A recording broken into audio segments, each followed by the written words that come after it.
행함으로 믿음이 온전해지는 성도라고 하는 제목으로 함께 설립 33주년 맞이하는 이 예배 말씀을 함께 나누고자 합니다. 우리 기독교 신앙의 관점은 어디에 있을까요? 핵심, 그것은 또 관계에 있죠. 행복은 관계에 있습니다. 그죠? 부부 사이가 좋지 않으면 행복할까요? 부모와 자녀 사이가 불편하면 행복하지 않습니다. 하물며 하나님과 나와의 관계가 멀어져 있다면, 지금 당장은 쓸 것이 풍부하고 부족함이 없고 좋은 집에서 좋은 환경에서 산다 할지라도 행복할 수 없겠죠.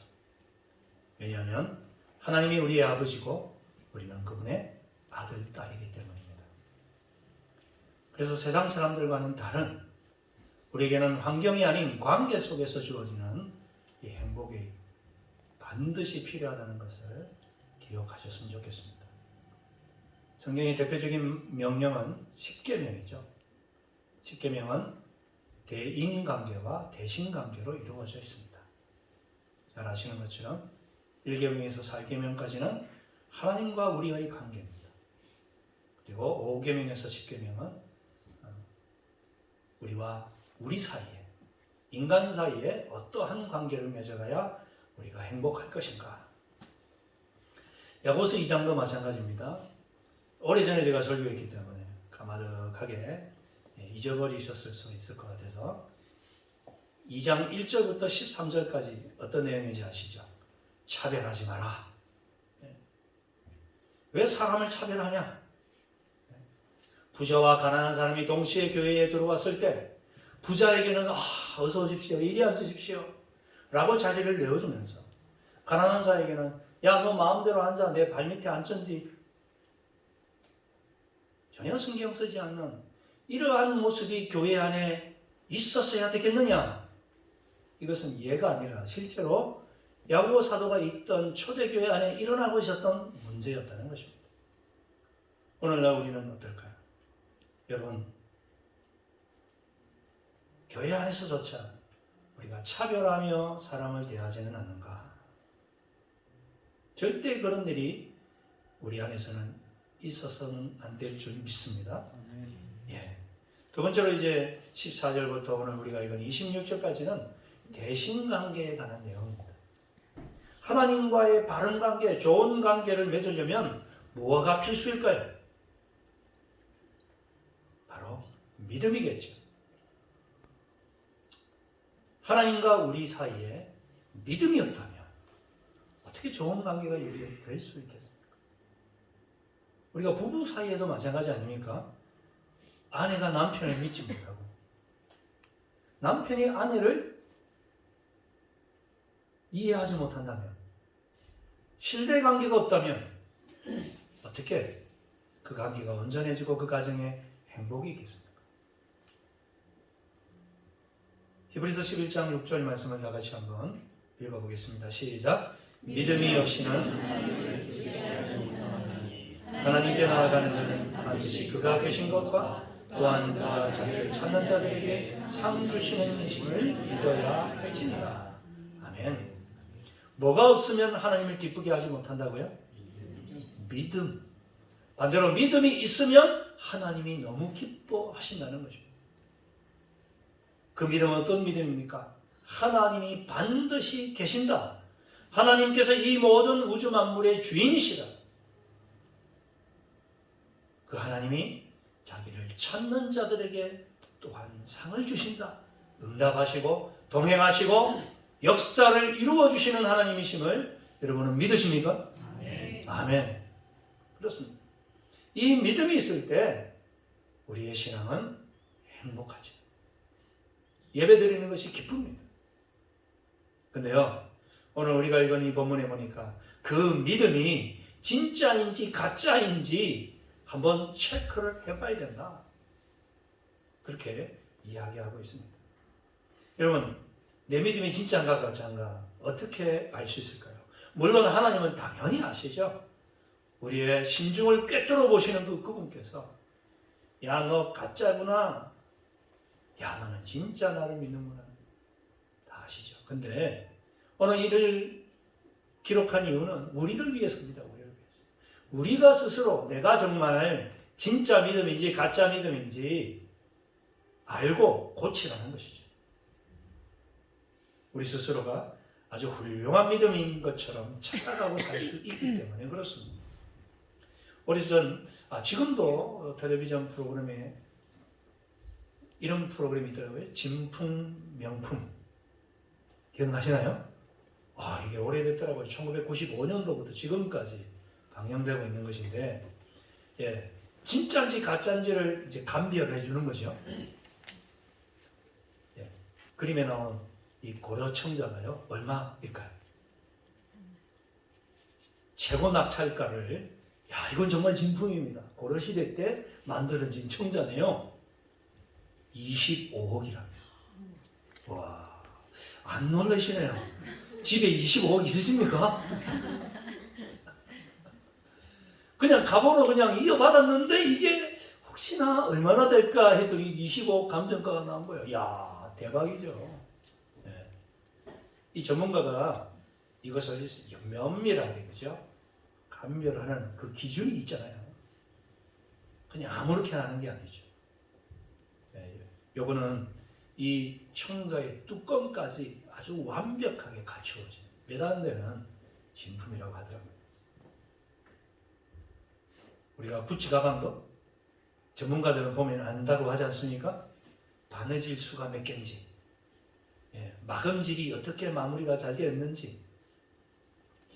여러분의 믿음은 정말 진짜일까요? 가짜일까요? 오늘 본문은 그 기준을 명확하게 제시하고 계십니다. 뭡니까? 행함이라고 하는 것입니다. 행함이 있으면 그 믿음은 진짜고, 행함이 없으면 그 믿음은 가짜다. 너는 말로만 맨날 하나님 믿는다고 말은 하는데 내가 보니까 너는 행함이 없으니까 너 그 가짜다. 오늘 우리가 읽은 14절 말씀 다시 한번 보시겠습니다. 시작. 네, 형제들아, 만일 사람이 믿음이 있노라 하고 행함이 없으면 무슨 유익이 있으리요? 그 믿음이 능히 자기를 구원하겠느냐? 만일 사람이 믿음이 있노라 하고 행함이 없으면 무슨 유익이 있으리요?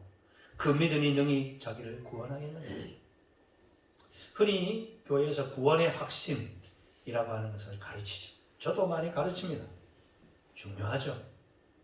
말씀에 근거한 구원의 확신이 되어야 되겠죠. 네. 우리는 믿음으로 하나님의 자녀가 된 줄 믿습니다. 네. 우리는 예수 그리스도를 믿음으로 하나님의 자녀가 되었어요. 그것을 성경이 근거합니다. 그러나 그것이 우리의 삶으로 나타나야 된다는 것입니다. 그렇지 않으면 그 믿음조차도 가짜일 수 있다는 것이죠. 오늘날 한국교회가 왜 세상 사람들로부터 손가락질을 받습니까? 나 구원의 확신이 있어. 나는 지금 죽어도 천국 가. 말은 하는데 이 땅에서 보화를 쌓으려고, 그죠? 남에게 사기치고 거짓말하고 온갖 권모 술수를 동원해서 성공하려고 아둥바둥거리는 걸 보면 그 사람은 정말 천국을 믿는 사람일까? 의심할 수밖에 없습니다. 행함이라는 말은 순종이라는 말로 바꿀 수 있습니다. 정말 나는 하나님 말씀에 순종하고 있는가? 우리가 계속 선지서를 읽어봤습니다. 소선지서의 내용이 암울하죠. 계속해서 하나님께서 이스라엘과 남유다를 심판하신다는 내용만 계속 반복되고 있습니다. 하나님의 심판과 진노의 이유는 뭡니까? 말씀에 순종하지 않는다는 것입니다. 불순종한다는 것입니다. 그러므로 그 진노가 불순종하는 우리들에게도 임박하여 있지 않은가 두려움을 갖게 됩니다. 신앙인은요, 세 가지 종류로 구분할 수 있을 것 같습니다. 첫 번째, 박제 신앙입니다. 여러분, 동물 박제 보셨죠? 그죠? 어떤 동물 박물관이나 이런 데 가면 이제 실제 동물을 갖다 놓지 않고 박제를 해서 보는데, 요즘은 기술이 얼마나 정교하죠. 진짜 살아있는 호랑이처럼 그렇게 박제를 해 놓더라. 그렇다고 해서 이게 진짜 호랑이는 아니죠. 예. 안에 있는 모든 내장들은 다 빼내고 가죽만 그죠 가지고 호랑이 모양으로 만든 것입니다. 생긴 것은 어김없는 호랑이인데 진짜는 아닙니다. 성경의 대표적인 이러한 부류의 신앙을 가진 사람들이 누구죠? 바리새인이 아닙니까? 그래서 예수님께서는 얼마나 이 바리새인들을 책망하셨는지 모르죠. 이 회칠한 무덤 같은 녀석들, 화 있을진저 서기관과 바리새인들아, 겉모습은 똑같은데 하나님 잘 믿는 것 같죠. 일주일에 2번씩 금식하고 또 11조를 하고, 그렇지만 진짜가 아닙니다. 살았다 하나 실상은 죽은 신앙입니다. 입으로만 하나님 섬깁니다. 그래서 15절 16절 말씀 읽어보겠습니다. 시작. 만일 형제나 자매가 헐벗고 일용할 양식이 없는데 너희 중에 누구든지 그에게 이르되, 화면이 넘어가야 안 되나? 안 넘어갑니까? 예, 15절. 예, 같이 읽습니다. 시작. 만일 형제나 자매가 헐벗고 일용할 양식이 없는데 너희 중에 누구든지 그에게 이르되 평안히 가라, 덥게 하라, 배부르게 하라 하면 그 몸에 쓸 것을 주지 아니하면 무슨 유익이 있으리요. 아멘. 말로는 형제 사랑, 자매 사랑 떠드는데 실제로는 도와주지 않는 거죠. 헐벗고 일용할 양식이 없는데 평안히 가십시오. 평안하셔야죠. 덥게 하십시오. 배부르게 하십시오. 말만 하고 그 몸에 쓸 것을 도와주지 않는 그 신앙은 입만 동동 뜬 신앙이라는 것이죠. 박제 신앙인 것이죠. 이런 신앙은 17절 말씀에 이와 같이 행함이 없는 믿음은 그 자체가 뭐라고요? 죽은 것이니라. 죽은 신앙. 박제 신앙은 죽은 거죠. 모양만 있죠. 실제 호흡하거나 생명이 있지 않았습니다. 두 번째 신앙은 동물원 신앙이라 할 수 있습니다. 동물들이 울타리 안에 갇혀 있는 거죠. 막 으르렁거리면서 표효하기도 합니다.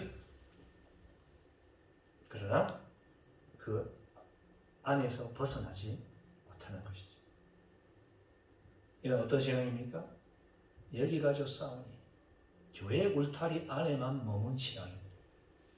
교회 안에서는 그 누구보다도 뛰어난 하나님의 사람이요, 정말 인자하기가 그렇게 인자한 분이 없는데 세상만 나가면 딴판이 되는 거죠. 겉과 속이 다른. 여러분, 한때 에버랜드 사파리 그 노래가 유행했지 않습니까? 뭐가 좋습니다 뭐 이러면서, 그죠? 저도 재밌게 봤는데 막 춤을 추면서. 그 에버랜드에 있는 사파리는요 가짜입니다, 그죠? 거기 있는 동물들은 다 길들여집니다.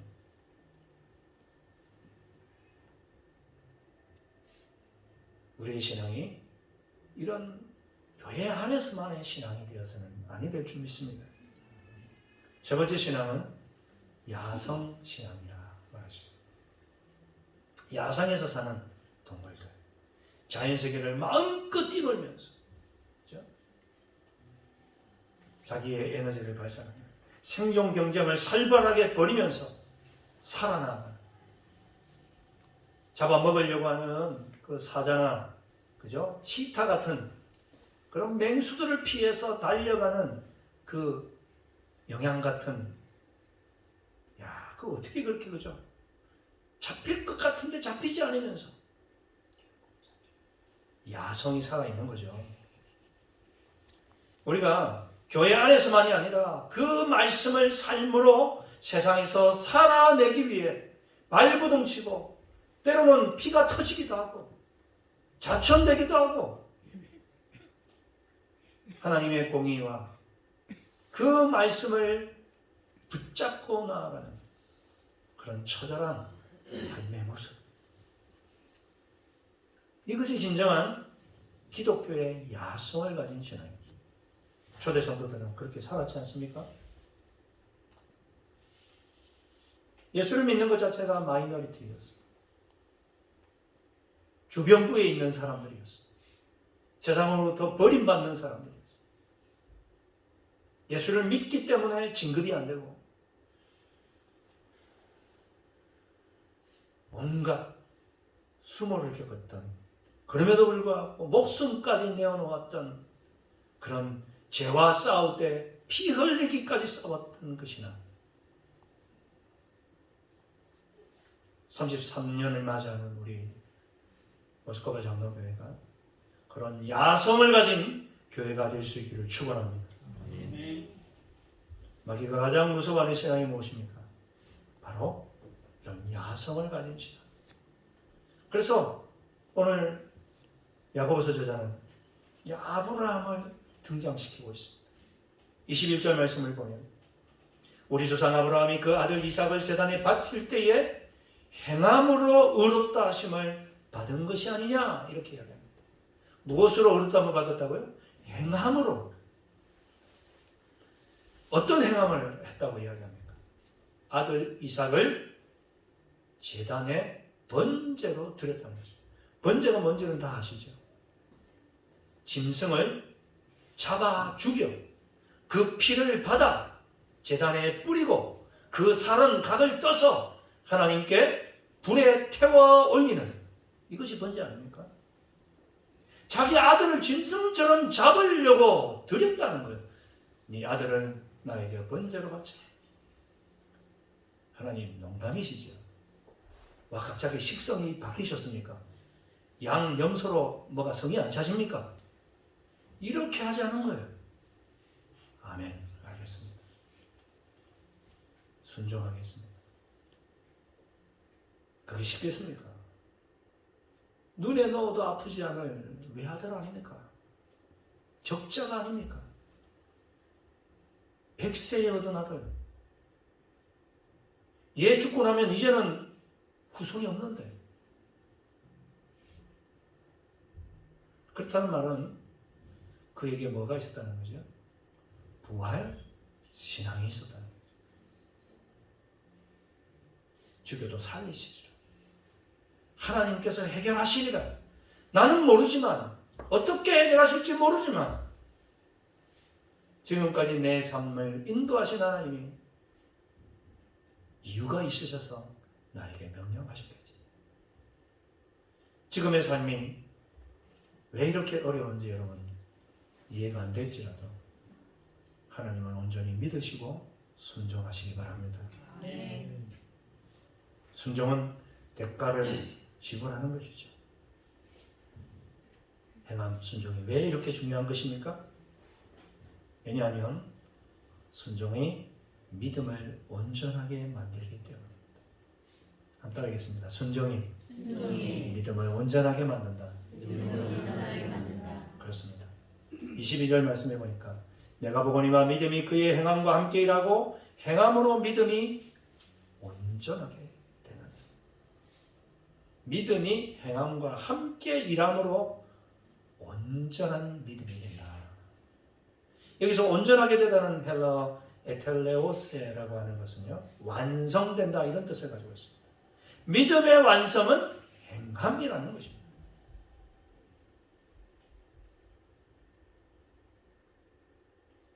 진혜와 달팽이가 같이 가고 있었어요. 달팽이가 묻습니다. 진혜야, 진혜야. 나는 발도 없는데 이렇게 몸을 가누고 걸어가는 것이 너무 힘든데 너는 그렇게 많은 다리가 어쩌면 그렇게 일사분란하게 걸어갈 수 있냐? 물었습니다. 그랬더니 이 진혜가 곰곰이 생각을 합니다. 야, 달팽이가 말하기를, 진혜야, 너는 앞발부터 걷냐? 아니면 중간다리부터 걷냐? 끝다리부터 어떻게 하냐? 가만히 생각해 보니까 어떻게 걸어가는지 자기도 잘 모르겠는 거예요. 지금까지 걸어왔는데 어떻게 걸었지? 앞다리부터 차례대로 걸었나? 동시에 이렇게 걸었나? 생각하다 보니까 섞어버렸어요. 여러분, 생각 너무 많이 하시지 마십시오. 고민 너무 많이 하지 마십시오. 인생이 스톱돼버려요. 아무것도 할 수 없어요. 걷는 거는 생각한다고 되는 게 아니죠. 자연스럽게 체득된 것입니다. 그죠? 우리의 믿음도 자연스럽게 주님의 은혜 가운데 행동하다 보면 체득되는 줄 믿습니다. 생각하지 마. 그냥 걸어. 그러면 자연스럽게 걷게 되는 거죠. 생각보다 행동이 중요합니다. 기도의 원리를 잘 배워서 기도 잘하겠다. 중요하죠. 그러나 얼마만큼 배워야 기도를 하시겠습니까? 그냥 우리가 기도부터 해보는 겁니다. 생각나는 대로, 설교 시간에 들었던 대로 우리가 다 이해해서 예수를 믿는 사람이 어디에 있겠습니까? 일단 시작하고 나니 믿음이 오고 믿음이 오니 이해가 되는 거 아니겠습니까?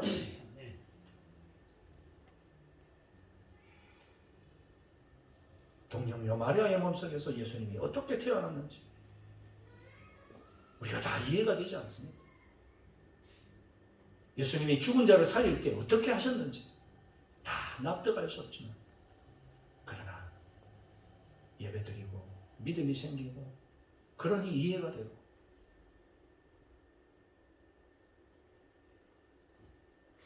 조지 크레인이라고 하는 아주 유명한 미국의 상담 목사님이 계신데 한 번은 한 여성부가 찾아왔습니다.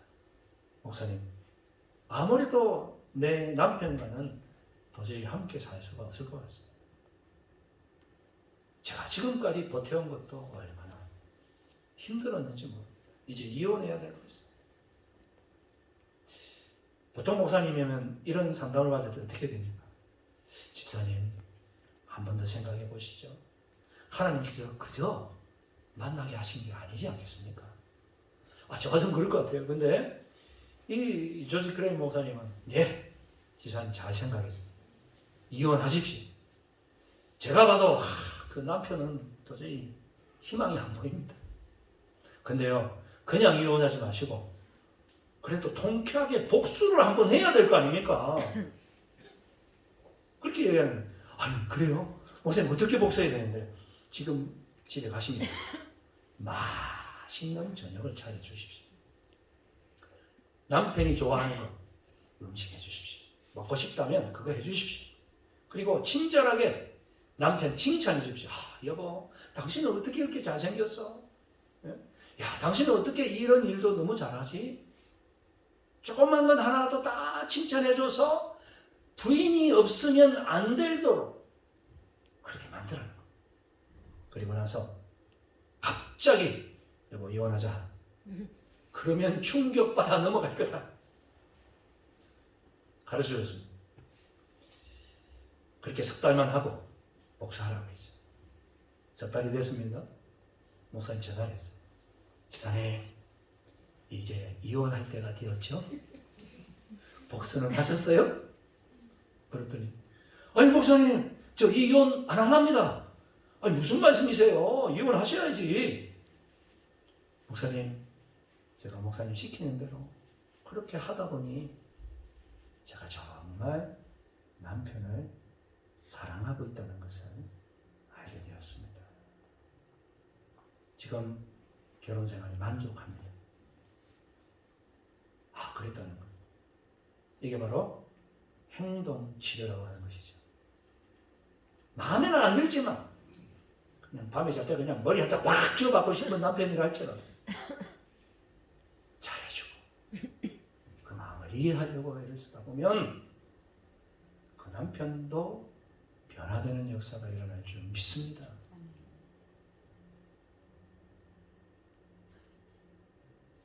여러분, 순종하면 무엇이 유익합니까? 예수님을 닮게 되는 줄 믿습니다. 한번 합시다. 순종하면 예수님을 닮게 된다. 그렇습니다. 성경 말씀대로 너무 힘들지만 내가 행동하기 위해 애를 쓰다 보면 나도 모르게 예수님을 닮게 됩니다. 여러분, 우리 신앙의 최종 목표가 뭡니까? 예수님 닮는 거 아니겠습니까? 행동해야 닮습니다. 성경만 많이 읽는다고 머리만 커진다고 닮을 수가 없습니다.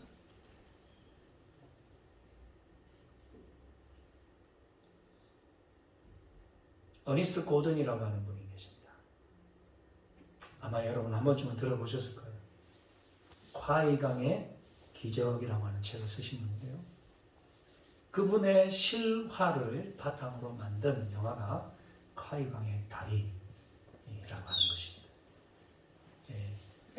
아카데미 7개 부분에 노미네이트가 되었다 막 한참 유행했던 그런 이 콰이강의 다리의 모티브가 된 소설인데, 이건 만들어낸 게 아니고 자기가 직접 경험한 내용입니다. 이 어니스트 고든은 24살에 영국 장교로 2차 세계대전에 참전하게 됩니다. 일본군과 전투를 치열하게 벌였습니다. 그러다가 포로가 되었고 그가 끌려간 곳은 태국의 밀림 속에 있는 콰이강이 있는 곳이었습니다. 그곳에서의 포로 수용소 생활은 너무나도 힘들었습니다. 얼마나 환경이 열악한지, 음식도 칫꼬리만큼 주고, 그러면서 일은 얼마나 많이 시키는지.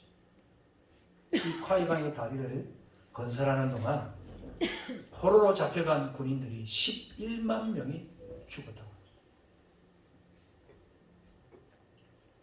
한낮에는 50도를 오르내리는 그 햇볕 속에서 제대로 먹지도 못하는 가운데 콜레라에 걸리고 이질에 걸리고 디프테리아 같은 그런 벌레, 전염병이 창궐하는 속에서 수많은 사람들이 죽어갑니다. 이때 이 고든도 디프테리아에 감염이 됐습니다. 그리고 가망 없는 사람들을 집어넣는 죽음의 방이라고 하는 곳에 들어갔습니다. 이제 희망 없이 죽음만을 기다리고 있었습니다. 근데 두 사람이 갑자기 그를 간병해 주기 시작합니다. 그 두 사람의 이름은 다스틴 밀러와 단티 무어라고 하는 사람이었습니다. 아니, 당신들 어떻게 나를 이렇게 정성껏 간병해 줍니까? 그 이유를 설명하는데요. 이런 일이 있었답니다. 한 번은 그 다리 공사를 하기 위해서 포로들이 끌려갔다가 이제 일과를 마치고 삽을 반납을 해야 되는데 아무리 채워봐도 삽이 한 자루가 모자라는 거예요. 그때부터 그 삽을 담당했던 일본군 간수가 두들겨 패기 시작합니다. 포로들을. 도대체 어떤 놈이 이걸 숨겼어? 그러다가 총을 이제 겨누면서 범인이 안 나오면 너희들 다 쏴 죽인다. 10여 명이 있는데 총뿌리를 걸으니 얼마나 부들부들 떨립니까? 근데 그때 한 사람이 손을 들고 제가 그랬습니다. 그 순간 이 간수가 그 포로를 두들겨 패고 나중에는 총뿌리로 그의 머리를 때렸는데 그만 죽고 말았습니다. 근데요, 다시금 삽을 세워보니 그대로 있는 겁니다. 이 일본군 간수가 잘못 쓴 거예요. 삽시간에 이 포로 수용소에 있는 영국군들에게 소문이 퍼졌습니다. 다른 사람들 살리기 위해 우리 동료 한 사람이 자기가 삽을 훔쳐갔다고 대신 죽었다. 동료를 살리기 위해 스스로 목숨을 희생했다는 그 사실에 포로들이 감동하기 시작합니다. 이전까지는 서로 나 혼자 살려고 배식하면 그냥 멀건 그 숲에 그 몇 조각 떠 있는 그 고기 서로 먹으려고 발부둥치면서 남이야 죽든 말든 상관하지 않았던 그 포로 생활 속에 이 사건이 일어나면서 변화하기 시작합니다. 동료들을 챙깁니다. 그러면서 이 다스틴 밀러와 단티 모어도 죽어가는 이 고든을 간병해 주기 위해서 고진 일가를 맞추고 왔어. 자기들이 먹을 것을 줄여서 나누어 줘.